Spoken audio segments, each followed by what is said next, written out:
नमस्कार। Lifeline media हेरेर बस्नुभएका तपाईहरू सम्पूर्णलाई स्वागत गर्न चाहन्छु। म कार्यक्रम प्रस्तुता सम्झना भण्डारी।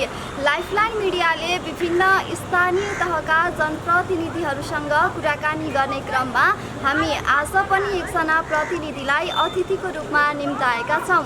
उहाँ हुनुहुन्छ बर्दिघाट नगरपालिका वडा नम्बर 1 का वडा अध्यक्ष मोतीलाल सुनार। प्रस्तुत छ अबको क्रममा सहकर्मी सञ्जय कण्डेलले उहाँसँग गर्नुभएको यो अन्तरङ्ग कुराकानी अबको क्रममा।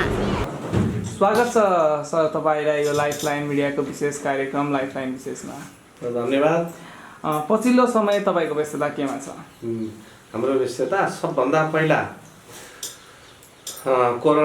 कोरोना भाइरस 19 आउँदै हामी चाहिँ योजनालाई सम्झौता गरेर योजनालाई सम्पन्न गर्नुपर्छ समयमै 2077 लाग्दा हामीले योजना सम्पन्न गरेर जेठभित्र हामी क्लियर भएर फर्सर गर्नुपर्छ भन्नेपट्टि लागेका थियौँ।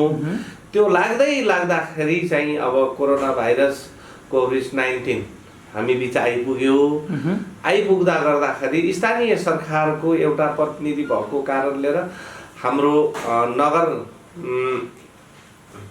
स्थानीय सरकारको नगरको आदेश अनुसार हामी चाहिँ फेरि कोरोना भाइरसको पट्टि समय हाम्रो व्यस्तता भयो। कसरी भन्दाखेरि बुझाउने जनतालाई आफू सुरक्षा बस्नुपर्छ, मापदण्ड पुरा गर्नुपर्छ, 3 फिटको दूरीमा बस्नुपर्छ। यसरी चाहिँ जनतालाई बुझाएर जनतालाई चेतना फैलाउने कार्यक्रममा लागि एकछिन। त्यसपछि अब जब इन्डियाले बोर्डर खोल्यो र नेपालमा जब इन्डियाबाट सरसर्ती मान्छे आउने चाहिँ कार्यक्रम चालु भयो, त्यसपछि हामी क्वारेन्टाइन जब हामी पहिला चिसापानी दिव्य ज्योति क्याम्पसमा हामीले क्वारेन्टाइनको व्यवस्था गरेका थियौँ जबसम्म हामीसँग सीमित थिए। जब अब अलिकता बढी घुइँचो आउने भएपछि आफ्नो वार्डमा गर्नुपर्छ भन्ने हामीलाई बर्दिघाट नगरपालिका अन्तर्गत स्वास्थ्य शाखाले हामीलाई निर्देशन गरिसकेपछि हामी त्यतापट्टि क्वारेन्टाइनलाई चाहिँ व्यवस्थित गर्नपट्टि लागियो। हजुर सर, क्वारेन्टाइनको कुरा त गरिहाल्नु भयो। अहिले तपाईको वाडामा क्वारेन्टाइनको अवस्था के छ? कतिजना बिरामी छन्? हाम्रोमा आजसम्म 13 जना हुनुहुन्थ्यो। हजुर, 13 जनामा 4 जना चाहिँ आज बिदा हुनुभयो। हजुर है, 3 जना PCR रिपोर्टले। अब अरू चाहिँ 2 जना चाहिँ उसले के भन्छ आरडिटीले 2 जना आरडिटीले चाहिँ बिदा हुनुभयो र अहिले हामीकोमा 9 जना हुनुहुन्छ क्वारेन्टाइनमा 9 जना हुनुहुन्छ। 9 जनाबाट तपाईको 9 जना मध्येबाट 1 जना दुबईबाट आएको। हजुर, बाँकी सबै इन्डियाबाट आएको। हजुर, र तपाईको वाडामा क्वारेन्टाइनमा यति बेला 9 जना रहिरहनु भएको छ। कसैको स्वास्थ्य अवस्था त्यस्तो नाजुक गम्भीर खाले के छ?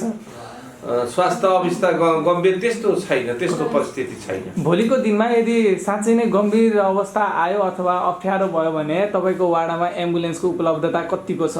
अब एम्बुलेन्सको उपलब्धता अब हामीलाई चाहिँ माकर कोल्ड स्टोर साबिक माकर अन्तर्गतको एउटा एम्बुलेन्स छ हाम्रो र अन्य वडाले पनि जसरी जहदा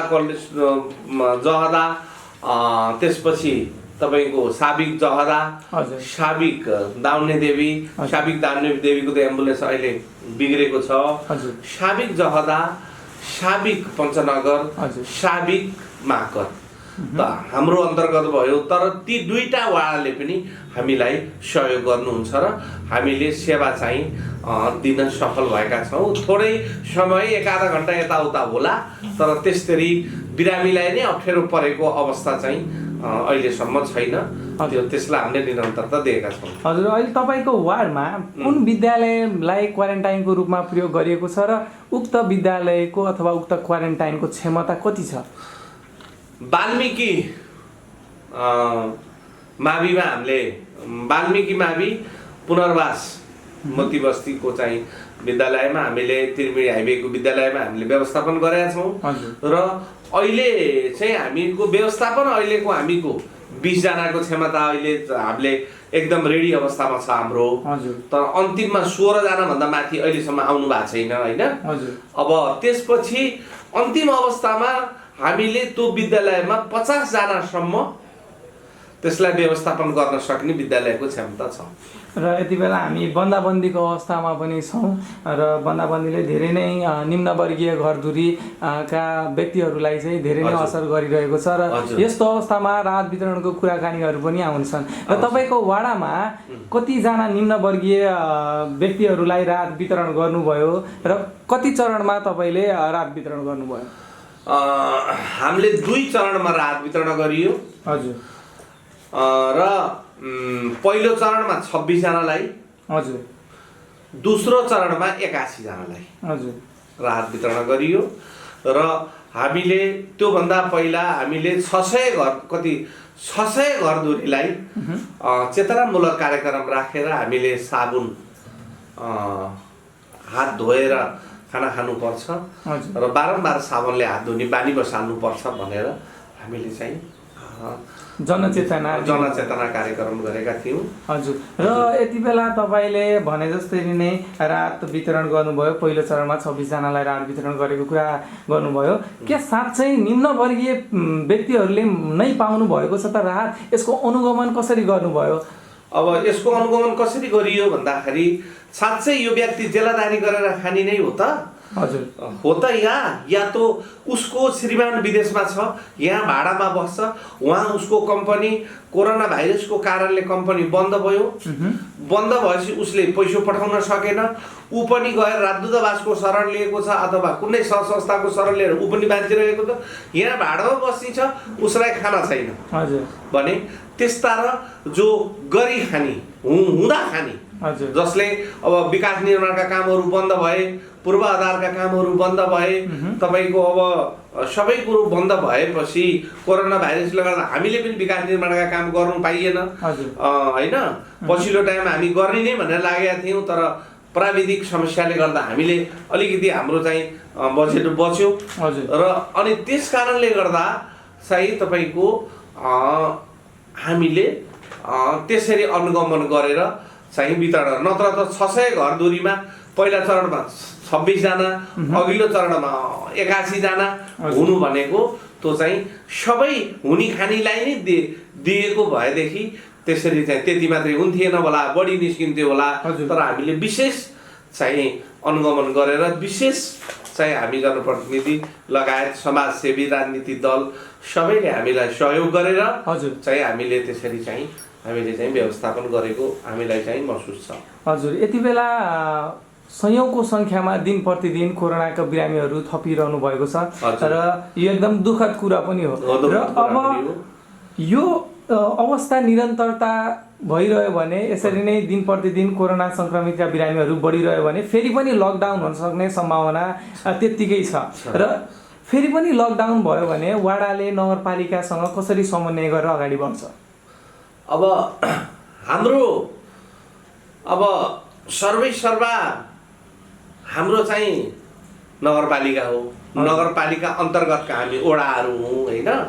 अब हाम्रो वार्डको अवस्था अब भय अवस्था आयो भने हामीले कसरी के गर्ने त भन्दाखेरि हाम्रो सामान्य छलफल भएको छ कि हुनसक्छ कि टोलमै राख्ने अवस्था हुनसक्छ।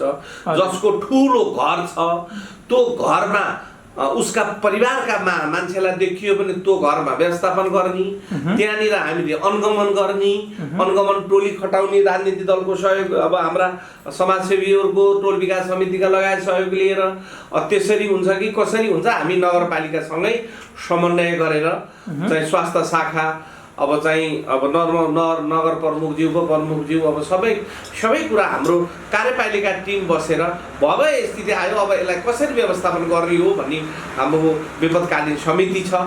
त्यो समितिमा हामी वार्ड अध्यक्ष लगायत हाम्रा मेयर साहब, अब उपमेयरज्यू, अब त्यसपछिबाट हाम्रो प्रशासकीय प्रमुख प्रशासकीय अधिकृतज्यू, अन्य अब स्वास्थ्य शाखा सबै हामीले त्यसलाई चाहिँ बसेर त्यसलाई छलफलमा ल्याएर अब भए स्थिति आयो यसलाई कसरी व्यवस्थापन गर्ने भन्ने चाहिँ एउटा हाम्रो चाहिँ त्यो निष्कर्ष त्यहाँनिर आउँछ। र अर्को फेरि हामीले आइसोलेसनको पनि हामीले चाहिँ व्यवस्थापन गर्न हामीले चिसापानी हस्पिटलको अगाडिपट्टि त्यो हाइवेको आडामा जग्गा छ, त्यहाँ हामीले त्यसलाई व्यवस्थापन गर्नपट्टि हामी लागिरहेका छौँ। त्यसअनुसार चाहिँ हामी चाहिँ त्यसरी नै हामीले सामान्य गरेर सबैसँग हामीले चाहिँ त्यसपछि त्यसको निष्कर्ष त्यसरी आउँछ। मैले अब त्यो हिसाब किताब हुन्छ। हजुर, र यति बेला विकास निर्माणको कुराहरू पनि आउँछन्, एउटा वाडामा बजेट विनियोजनको कुराहरू पनि आउँछन् र नेपालमा अधिकांश कामहरू असार मसान्ततिर नै भ्याउने तरिकाले गर्ने एउटा ट्रेन्ड नै छ भनौँ। र यसरी जुन यो कोभिड-19ले विकास गर्ने समयमा चैत वैशाखमा यो जुन भयावह स्थिति बनाएर विकास निर्माणको कामलाई ठप्प पार्यो, यो वार्ड नम्बर 1 मा त्यसको प्रभाव कति पर्यो र कति काम गर्न बाँकी थियो तपाईँको वार्डमा परेको बजेटले, र कति काम गर्नुभयो र अब गर्न सकिन्छ कि नै? किनकि एकदम असार मसान्तको हामी अन्तिममा आइसकेका छौँ, यसको अवस्था के छ बताइदिनुहोस् न।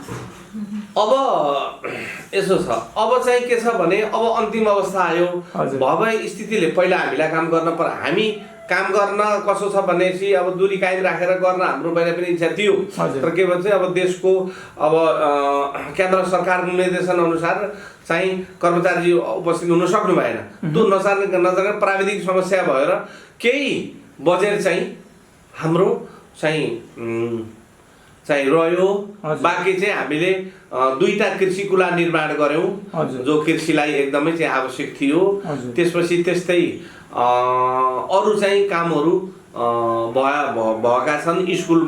स्कुलको चाहिँ उ थियो, पलस्तर थियो, त्यो विद्यालयको त्यसलाई गऱ्यौँ। अनि त्यसपछि प्रदेश सभासद कोषबाट हामीले हल निर्माण, त्यही हाम्रो विद्यालयकै हल निर्माण थियो, जसले अहिले यो अवस्थामा हामीलाई सहयोग पुर्याउँछ। त्यो हलले भए स्थिति भयो भने त्यही हलमा पनि हामीले 20-25 जना मान्छे व्यवस्थापन गर्न सक्ने त्यो हलको क्षमता छ। त्यसले गर्दाखेरि अब हामी चाहिँ त्यसलाई पनि हामीले सम्पन्न गरिसक्यौँ। र अन्य पनि हामी प्रयासमा थियौँ। अचानक अब असारको पहिलो हप्तै पानी आइदिनाले हामीले चाहिँ केही योजनाहरू हाम्रा बाँकी रहने भए, त्यसलाई चाहिँ अब आउने वर्षमा हामीले सम्पन्न गर्नेछौँ।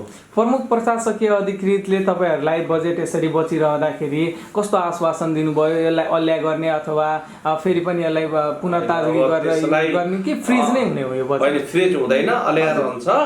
नगरपालिकाको डालोमा रहन्छ। अनि नगरपालिकाको डालोबाट हामीलाई फेरि अब व्यवस्थापन होला। त्यो आशा र विश्वास गर्नुभएको छ। र यति बेला नेपाल एउटा कृषि प्रधान देश पनि हो। तपाईँले कृषिको कुरा पनि गर्नुभयो, कृषिको लागि कुलो पनि बनाउनु भएको रहेछ। र यसरी कृषिको कुरा गरिरहँदा तपाईँको वार्डमा कति प्रतिशत यो अन्नबाली जुन लगाउने कति प्रतिशत काम सकियो? र मल र बिउका कुराहरू पनि आउँछन्, के किसानले सहजै पाए त? अब हाम्रो वडाको कुरा गर्दा जस्तो कि हाम्रो बोर्डर नजिक भएको एउटा अवस्था, अर्को अवस्था यहाँ एउटा भेटनरीहरू पनि नजिक भएको 2-3टा हाम्रो नजिकमा, छिमेकी वार्ड 7 नम्बरमा, छिमेकी वार्ड अब 13-14मा हैन भएको कारणले र हाम्रोमा पनि एउटा भेटनरी भएको कारणले र अनि हाम्रो चाहिँ चन्द्रोदय बहुउद्देश्य संस्था छ नि, बरगाटमा साझा संस्था, उसबाट पनि हामीले बिउ मल 25% नगरपालिकाको योजना अनुसार 25% छुटमा अब बिउ प्राप्त भयो। हाम्रा किसानहरूलाई इच्छा हुने गएर लिनुभयो र मल पनि त्यहाँबाट सहजै प्राप्त भयो। मल बिउको त्यस्तो अभाव भएको चाहिँ हामीलाई महसुस भएन। तपाईँको वार्डमा सबै जमिनहरू चाहिँ रोपिसकिएका छन् कि बाँकी छन्? र प्लटिङ गर्ने प्रचलन छ नि अहिले, र त्यसलाई बाँझा रहने जमिनलाई तपाईँले कसरी व्यवस्थापन गर्ने? अब बाँझा रहने जमिनलाई ती प्लाटिङका दाताहरूलाई, प्लाटिङका मालिकहरूलाई मैले सम्पर्क गरेर कि आउनुहोस्, जग्गा आफै जोत्नुहोस्, होइन यहाँ जग्गा जोतिन्छ, तपाईँहरूले चाहिँ त्यसलाई अन्यथा हुन भएन भनेर त्यसरी चाहिँ र अनि यसरी बाँझो रहेका जग्गाहरू जोत्नुहोस् रोप्नुहोस्। केही अब्जेक्सन भयो भने अध्यक्षले को आदेशमा हामीले चाहिँ यो खेती लगाएको हो भन्नु होला भनेर मैले चाहिँ त्यसरी अनुरोध गरेर कृषकहरू त्यसरी जोत्नु भएको छ र रोपाइँको सन्दर्भमा 75% भइसकेको छ हाम्रो वार्डमा। अब 25% मात्रै बाँकी छ। हजुर, र यसरी तपाईँको वार्डमा 25% बाँकी रहिरहँदाखेरि किसानहरूले मल बिउको चाहिँ सहजै प्राप्त गरिरहेका छन् भन्नुभयो र यति बेला चाहिँ मल बिउ जसरी खेत रोपिरहँदा साँच्चै नै कोरोनाबाट एउटा देश गुज्रिरहँदा के त्यो नियमहरू पालना भएका छन्? मल बिउका रोपाइ गर्दाखेरि हेलमेल हुने, सम्पर्कमा हुने त्यसको व्यवस्थापन के छ? हामीले चेतनामूलक कार्यक्रम गराएका छौँ। हजुर, सञ्चारहरूले तपाईहरु मिडियाहरूको पनि सहयोग छ। हजुरहरू पनि अब चाहिँ अहिले अब छिनछिनमा मिडियाले चाहिँ सबै कुरा प्रस्तुति गर्नुहुन्छ र त्यसबाट पनि पाउनु भएको छ। र यस्तो हो कि कृषिको कामै यस्तो हो कि यसरी क्लोज भएर हुँदैन, त्यसलाई अलिकति टाढा भएर जसरी सामाजिक प्रचलन अनुसार यति मेलो लिएर रोप्नु पर्छ भन्ने छ, यति मेलो लिएर बिउ काट्न पर्छ भन्ने छ।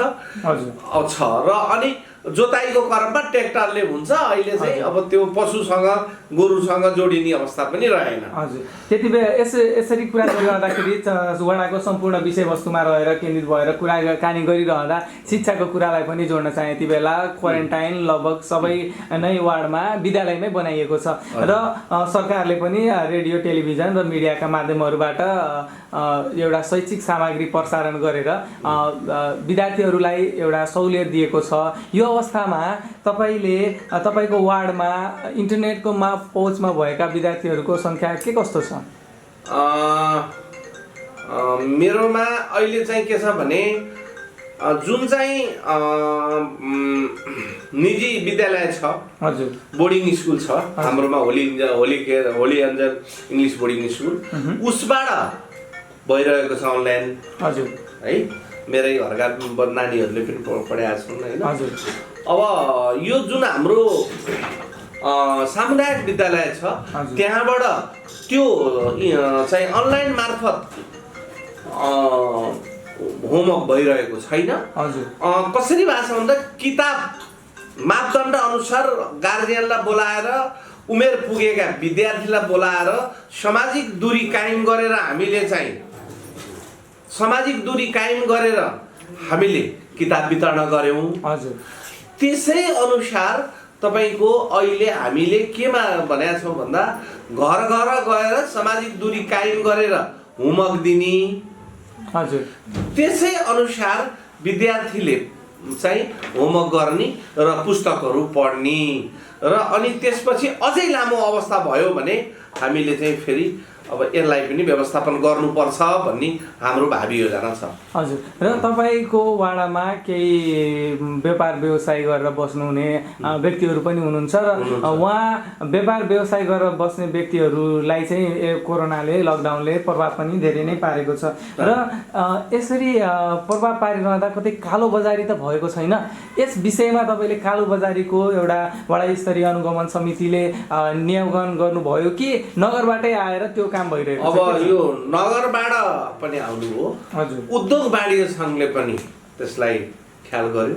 हजुर, उद्योग वाणिज्य संघले पनि अनुगमन गर्नुभयो। हजुर, स्वयं उद्योग वाणिज्य संघको आफै अध्यक्ष उपस्थित भएर पनि अनुगमन भएको पनि मैले पाएँ। हजुर, र अनि अर्को ठाउँमा फेरि अर्को पाटो जिम्मेवारी बजार विकास समिति अन्तर्गत 167 उहाँहरूले पनि चाहिँ यसलाई ध्यान गर्नु भएको छ। अहिलेसम्म मलाई चाहिँ यसरी चाहिँ उ भयो कालो बजारी भयो भन्ने कुरालाई त्यसरी मसम्म आइपुगेको छ। र यति बेला विदेशबाट नेपालीहरू आउने एकदम क्रमबद्ध रूपमा धेरैको सङ्ख्यामा आइरहनु भएको छ। एयरपोर्ट खुकुलो भएसँगै थुप्रै नेपालीहरू आउनुहुनेछ र यो अवस्थामा विदेशबाट नेपालीहरू आइरहँदा अहिले तपाईँले जुन भनिहाल्नुभयो 20 जनाको क्षमता भएकोले पक्कै पनि धान्ने अवस्था रहँदैन र यदि यो धानेन भने तपाईँको योजना के छ? त्यसैलाई विस्तार गर्नुहुन्छ कि अन्य स्कुललाई तपाईँले? अब हाम्रो वार्डमा भएकै स्कुल एउटा छ। हजुर, हैन, अब त्यसै स्कुलमा व्यवस्थापन त्यसले क्षमताले जस्तै यो हलको कुरा गरे नयाँ निर्माण गरेको हल अब त्यो परिस्थिति अनुसार विकल्प खोज्ने हो नगरसँग समन्वय गरेर विकल्प खोज्ने हो र ठिकै छ हामी कार्यक्रमको अन्तिमतिर पनि आइसकेका छौँ र एउटा प्रश्न अन्तिममा गर्दै फेरि पनि के गर्न चाहेँ भने नेपालमा यसरी जसरी कोरोना सङ्क्रमित को सङ्ख्या कोरोना सङ्क्रमणै भएर पनि धेरैजना आउनुभएको छ र विदेशबाट आएका व्यक्तिहरूलाई पनि कोरोना लागेको धेरै छ र नेपालमा बाहिरबाट नै आएका व्यक्तिहरूमा कोरोना देखिएको हो र यसरी कोरोना देखिरहँदाखेरि नेपालीहरू जति पनि अब निको भएर आउनुहुन्छ अथवा केहीको मृत्यु पनि भइसकेको छ र यसरी निको भएर आइसकेपछि बेरोजगारीको सङ्ख्या पनि बढ्ने एकदमै देखिएको छ। तपाईँलाई प्रधानमन्त्री यो स्वरोजगार जुन नगरपालिकाले एउटा कार्यक्रम लिएर आएको छ के यतिले मात्रै ती युवाहरूलाई रोजगार दिन सक्ला त त्यो प्रधानमन्त्री कार्यक्रमले मात्र के लाग्छ तपाईँलाई? त्यसले मात्रै हुन्न त्यो एकछिन प्रधानमन्त्री रोजगारको रकम एक लटलाई आउने हो 16वटा वार्डमा चाहिँ त्यसलाई विभाजन गर्नु पर्यो त्यसो हुँदाखेरि त्यसलाई हामीले थोरै एकदमै के एकछिनको राहतको अस्थायी राहतको रूपमा मात्रै थोरै दिन सक्छौँ। विदेशबाट आउनेलाई नै त्यसले रोजगारले थ्याग्ला भन्ने हामीलाई त्यो छैन। अब हाम्रो नगरपालिकाको योजना अनुसार अब के छ भनेपछि हिजो मात्रै हामीले कार्यक्रम प्रस्तुति गऱ्यौँ नगरको होइन योजना कार्यक्रम हिजो मात्रै गऱ्यौँ हामीले। अब हाम्रो नगरको योजना अहिले के छ भनेपछि कृषिलाई नै चाहिँ उद्दिने बाँझो भएका जमिनहरूलाई चाहिँ खेतीयोग्य बनाउने र कृषिमा निर्भर भएपछि त्यहाँबाट आएका युवाहरूलाई चाहिँ त्यहाँ पनि अलिकति समट्न सकिन्छ र त्यसरी चाहिँ हामी चाहिँ आफूमा निर्भर हुन पनि सकिन्छ। हामीलाई तरकारी बाहिरबाट नकिन्ने, हामीले माछा बाहिरबाट नकिन्ने, हामीले फलफुल बाहिरबाट नकिन्ने। यी जसरी हाम्रो 2 नम्बर वार्डको बाँसखोला अम्बासतिर बाख्रा पाकेट घोषणा गरिएको छ वार्ड नम्बर 13 मकै, अब यता साबिक दाउन्ने वार्ड नम्बर 14-15 तरकारी। अब यसरी नै तपाईँको अब छ हाट बजार पनि अब अहिले तपाईँको हाम्रो यो तराई मधेस समृद्धि कार्यक्रमबाट पनि हाम्रो उसमा वार्डहरूमा अन्य वार्डहरूमा चाहिँ तपाईँको बजार हाट बजार व्यवस्थापन हुँदैछन्। व्यवस्थापन हुनेपछि हामीले फेरि भावी योजना सङ्कलन केन्द्र पनि बनाउने एउटा छ। त्यसो हुँदाखेरि कसैले तरकारी उब्जाउँछ, कसैले त्यसलाई ल्याएर त्यहाँसम्म दिन्छ, कसैले त्यहाँबाट लगेर बेच्छ। त्यसमा पनि अलिकति चाहिँ रोजगार हामीमा हुनसक्छ। तर युवाहरू जागरुक भएर अन्तको उदाहरण जस्तो हाम्रो खसीमा निर्भर छैनौँ, हामी खसीमा निर्भर हुन सक्छौँ मासु जन्ने चिजमा। जसरी अब यस्तै जतिमा पनि हामीमा निर्भरता छैन, जसरी हामीलाई दाल गेडागुडीमा पनि हामी निर्भरता छैनौँ। हामीले चाहिँ अब अहिले विदेशबाटै मगाएर चाहिँ हामी चाहिँ खाइरहेको अवस्था पनि छ। त्यो कारण के हो भन्दा जग्गा प्लाटिङ गर्ने बाँझै छोडिदिने, बिघा बेच्ने, कट्ठा 10 धुर किन्ने, घर बनाउने, अन्त एउटा बस्ने र मोबाइलमा चाहिँ समय दिने त्यो अवस्थाले गर्दा र विदेशीकरण गयो पैसा आउँछ। त्यो पैसाले चाहिँ यसलाई खेती बनाऊ, खेती भयो भने कोडेर पनि खाउँला भन्ने चाहिँ हामीमा सोच भएन। हिजो हामीलाई यस्तै पुग्छ जस्तो भएर उताबाट आइएममा पैसा आउँछ, ल्यायो, के मन लाग्छ किन्यो। हिजो भुटेका मकै खानेले आज पिज्जा चाहिँ मोमो चाउमिन, अब गहुँको रोटी रुचेन त्यतापट्टि लागेर हाम्रो चाहिँ विदेशको लहर बढेको हो। नत्र भने हामीले पनि यहाँ गरेर खान सक्छौँ। इच्छा शक्ति हामीमा जागृत भयो हाम्रा युवाहरूमा र हाम्रो नगरका योजना अनुसार हामीले यो गर्छौँ भनेर हामी जागरुक भएर युवाहरू गयो भने नगरले पक्का पनि योजना नगरले ल्याएको छ र ती योजना अनुसार चाहिँ आफूले खोज्नु पर्यो। बच्चा रोए आमाले दुध खुवाउँछ, रोएन भने आमा आनन्द हुन्छ। त्यसो हुँदाखेरि नगर भनेको के हो भन्दा स्थानीय सरकारको राजधानी हो। त्यहाँ गएर हामीले यसो गर्न जागरुक छौँ भनेर योजना लिएर जाने हो भने पक्कै पनि चाहिँ हाम्रो नगरले चाहिँ त्यसलाई चाहिँ कहिल्यै पनि होइन यसो गर्नुहोस् भनेर त्यसको काँधमा काँध मिलाउने चाहिँ हो दिएर नगरले चाहिँ साथ दिन्छ भन्ने मलाई विश्वास पनि छ।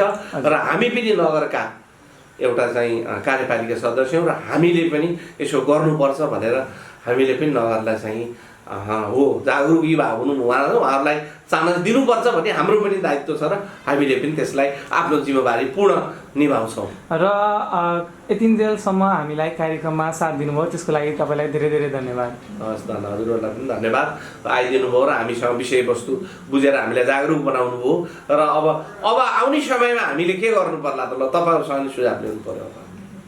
अब आउने समयमा तपाईँहरूले शिक्षामा र स्वास्थ्यमा चाहिँ अलिकति बढी विशेष जोड दिएर चाहिँ आगामी कार्यक्रमहरूलाई नीति तथा बजेट विनियोजन गर्नु होला भन्ने चाहिँ हामीले सुझाव दिन चाहन्छौँ। होइन त धन्यवाद छ।